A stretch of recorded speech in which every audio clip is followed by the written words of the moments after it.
Ça fait froid dans le dos, hein, tout est là. Alors, vous aurez peut-être reconnu l'ouverture du fantôme de l'opéra. C'était histoire de vous mettre dans l'ambiance du texte. Une ambiance digne de la fête d'Halloween qui a eu lieu il y a 2 jours, vendredi soir. Et effectivement, on en trouve ici une bonne partie des ingrédients. La nuit, l'épouvante, une nécromancienne, un spectre revenu d'entre les morts, et on a même Saül qui va jusqu'à se déguiser. Et puis tout se termine avec de la nourriture réconfortante, comme à Halloween. Ah non, pas Halloween, pas cette horrible fête commerciale, tout droit venue des États-Unis. Parlez-nous plutôt de la fête de la Réformation, à la rigueur de la Toussaint, et de grâce, pas Halloween. Voilà ce que vous avez peut-être envie de me rétorquer. Ce à quoi je répondrai que Halloween, justement, signifie la veille de tous les saints. All Hallows Eve, en anglais. Il s'agit donc bien d'une fête chrétienne. Ou plutôt, soyons honnêtes, de la christianisation de célébrations très anciennes qui se déroulaient chez les Celtes au moment de l'entrée dans l'hiver, la saison sombre. Au moment où l'obscurité commence à l'emporter sur le jour. Une impression qui peut être la nôtre depuis le passage à l'heure d'hiver le week-end dernier. Et on croyait également qu'au cours de cette nuit de Samhain, c'est l'ancien nom celte d'Halloween, la frontière entre les vivants et les morts se faisait mince, qu'une communication était possible entre les uns et les autres, ce qui pouvait être un peu effrayant et supposait de prendre quand même quelques précautions, d'où ces célébrations. Les protestants, plus encore que les catholiques, ont rejeté de telles coutumes, de telles superstitions. Ils ont opposé un net refus strict à toute pratique qui prétendrait permettre d'entrer en relation avec le monde des défunts.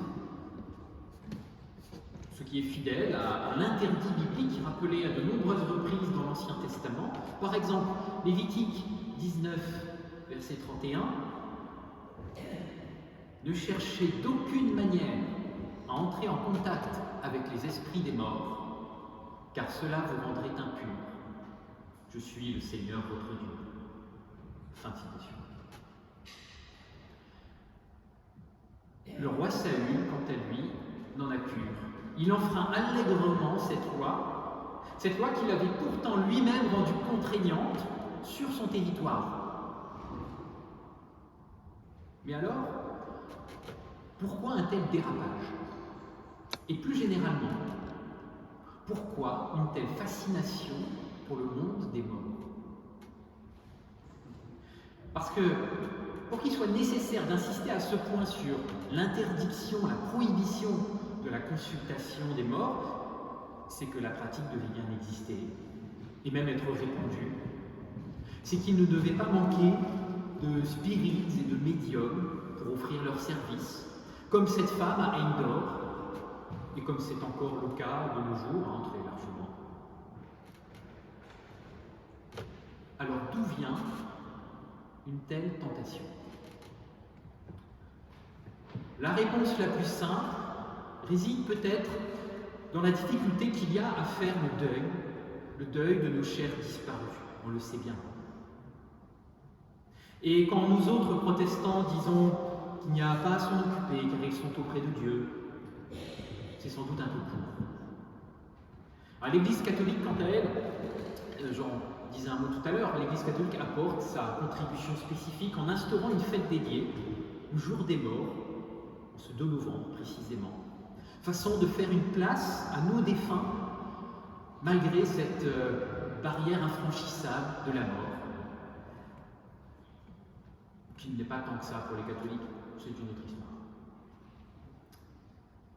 Néanmoins, ce n'est pas l'attachement, ce n'est pas l'affection de Saül pour le prophète Samuel qui le décide à consulter une nécromancienne. C'est un autre motif. Un motif qui a davantage à voir avec son désarroi, avec sa détresse. Peut-être qu'on peut se reconnaître dans ces raisons-là. En effet, Saül a peur. Saül est terrifié. Une guerre avec les Philistins est imminente, et Samuel, qui l'a si souvent conseillé, qui a aussi, il faut bien le dire, souvent dû le reprendre, Samuel, qui l'avait même fait roi, Samuel n'est plus. Et Saül ne parvient pas à entendre la voix de Dieu. Et il en aurait tellement besoin. Il ne parvient plus à entendre la voix de Dieu, du moins par les canaux officiels, les canaux légitimes, les canaux reconnus, les songes, la prophétie. Samuel ne sait plus à quel saint se vouer. Alors il commet l'irréparable. Il s'en va interroger les morts. En hébreu, le nom Saül, le verbe qui est ici traduit par interroger, est le Sheol. Le Sheol, c'est le lieu de séjour souterrain des défunts, selon la conception sémitique de l'époque, ont tous les trois la même racine. Saül, interroger, le Sheol. Comme si l'itinéraire tragique de Saül devait fatalement le conduire à cet instant précis, à ce moment d'égarement. Il va interroger les morts qui reposent au Sheol. Ce qui est d'autant plus ironique que Saül cherche précisément à avoir prise sur son destin. Il cherche à obtenir un éclairage bénéfique quant à son avenir. Et c'est bien pour cette raison que l'on consultait les spirites et les médiums. C'est encore souvent aussi pour cette raison qu'on les consulte de nos jours. On aimerait bien connaître l'avenir, être rassuré. C'est que la peur, cette peur qui décidément est bien mauvaise conseillère, la peur ne permet pas d'aborder l'inconnu avec confiance. Elle pousse plutôt à rechercher des certitudes, des garanties, des indications sûres.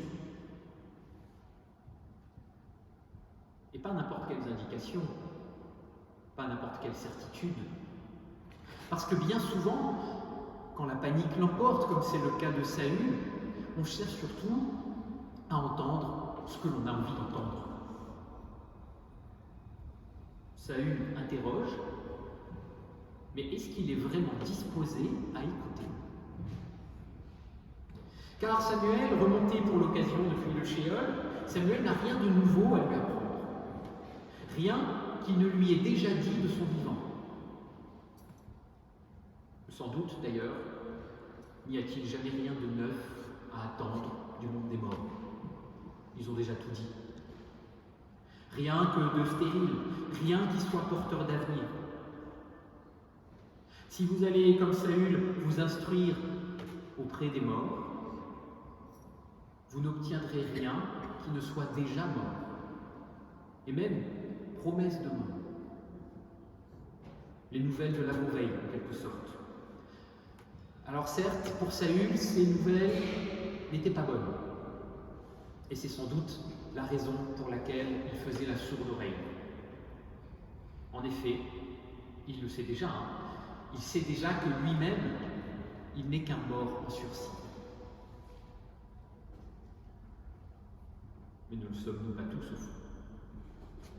Alors lui, il est tout particulièrement, parce qu'auparavant, il avait désobéi à la parole de Dieu. C'était lors de sa victoire contre Amalek et son peuple. Il avait gardé quelques prises de guerre au prétexte d'en faire un sacrifice pour le Seigneur, qui n'en demandait pas tant. C'est au chapitre 15, si vous voulez aller lire ça. Ce n'était pas sa première erreur, et voici maintenant qu'en conséquence, son règne touche à son terme. Son successeur David est déjà désigné, vous l'avez entendu, et pour lui, il n'y a plus d'espoir. Saül touche le fond. Il est proprement atterré. Bon, c'est pas gai. Et le personnage est littéralement pitoyable. Mais littéralement, c'est-à-dire, il peut nous inspirer de la pitié. J'espère que vous avez eu un peu de compassion pour Saül en écoutant cette lecture. Il est tellement humain. Ce n'est pas si difficile de comprendre l'engrenage dans lequel il est tombé. Il accuse Dieu de s'être détourné de lui. Mais c'est bien lui qui avait commencé. Il avait cessé de l'écouter. Il s'était abstenu de tenir compte de ses paroles. Et ensuite, il se plaint de ne plus l'entendre. Il se plaint que le contact soit rompu. Saül est enfermé dans son angoisse. Ça aussi, ça peut vous parler peut-être. Saül est enfermé dans son angoisse, ce qui le conduit à agir à l'encontre du bon sens. Au lieu d'aller vers la lumière, il s'enfonce dans la nuit. Il s'enfonce dans la malice, dans la tromperie, dans la dissimulation. Quand il décide de transgresser encore, à nouveau, une fois de plus, le commandement de Dieu, en allant incognito trouver cette femme, il sait que ce n'est pas juste ce qu'il est en train de faire. C'est une femme qui le pousse à commettre elle-même un péché. Celui qui sombre en entraîne d'autres avec lui.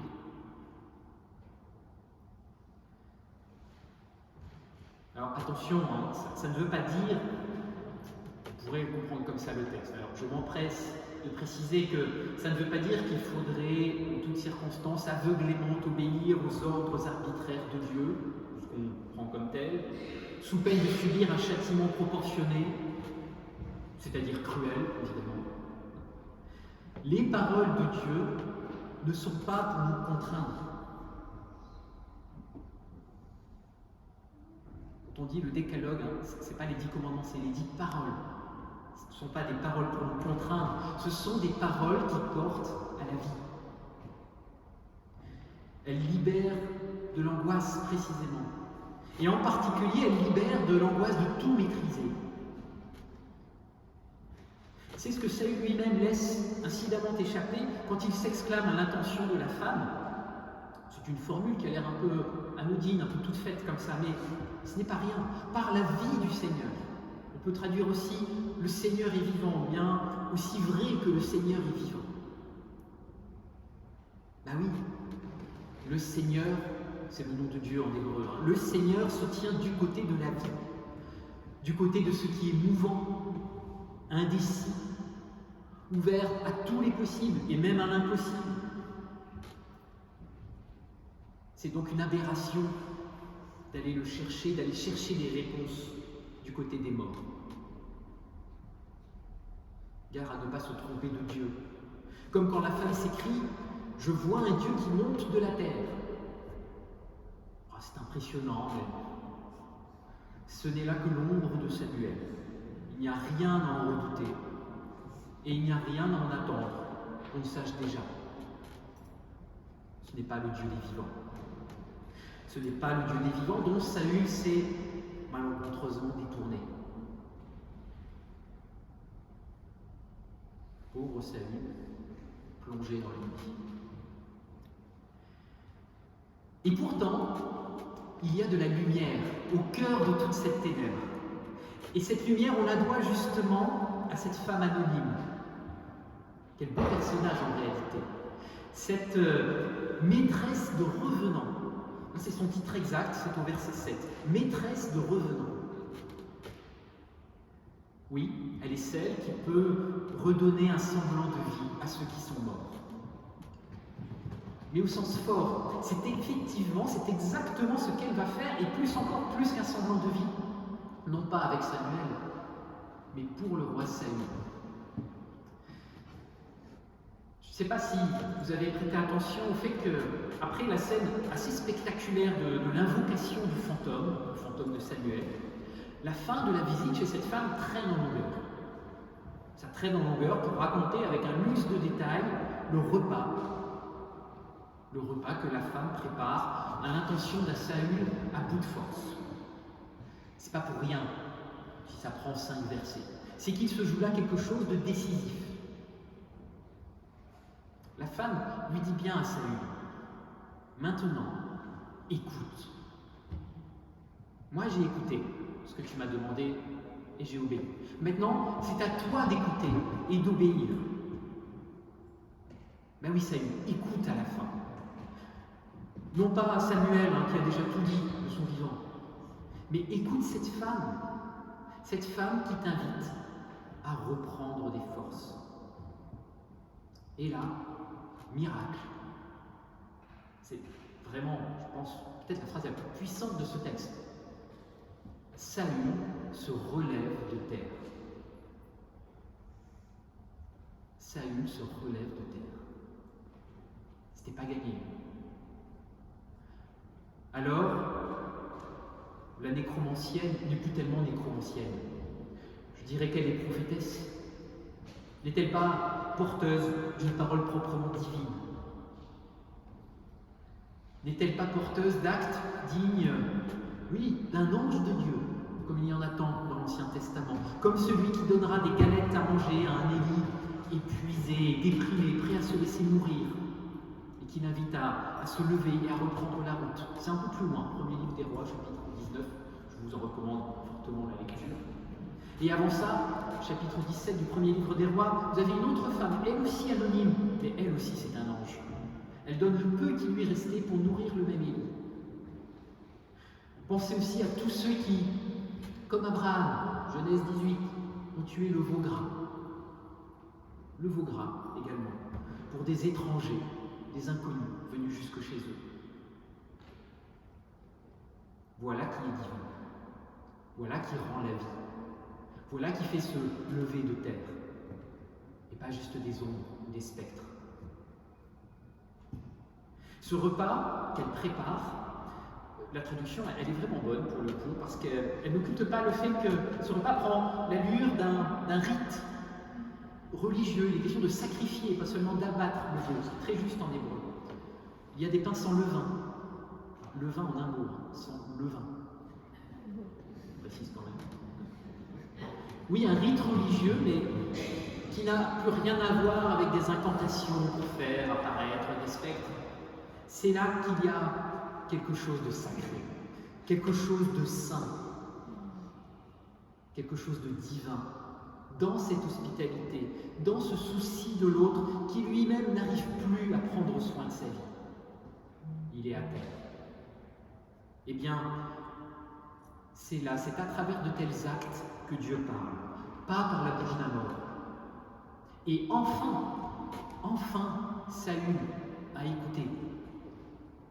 Saül, qui était littéralement mort de peur. Saül qui vivait d'une certaine manière comme s'il était déjà mort, jusqu'à chercher la compagnie de ses semblables. Saül qui était pris dans ce piège mortel, vraiment redoutable, son angoisse, sa terreur. Eh bien, Saül a saisi cette main tendue. Il a saisi cette offre de vie. Il a écouté. Il a bénéficié de cette escale bienfaisante, avant de reprendre sa route, toujours dans la nuit, certes, vers le sort funeste qui l'attend. Ce sort qui, comme je le suggérais tout à l'heure, est notre lot commun, il faut bien le dire, il faut bien le reconnaître. Mais en attendant, écoutons, nous aussi. Écoutons l'invitation de cette femme qui sait effectivement faire revenir la vie, qui sait effectivement redonner goût à la vie. Écoutons ces paroles qui nous disent qu'il ne tient qu'à nous, dès que l'occasion s'en présente, dès maintenant, de choisir la vie.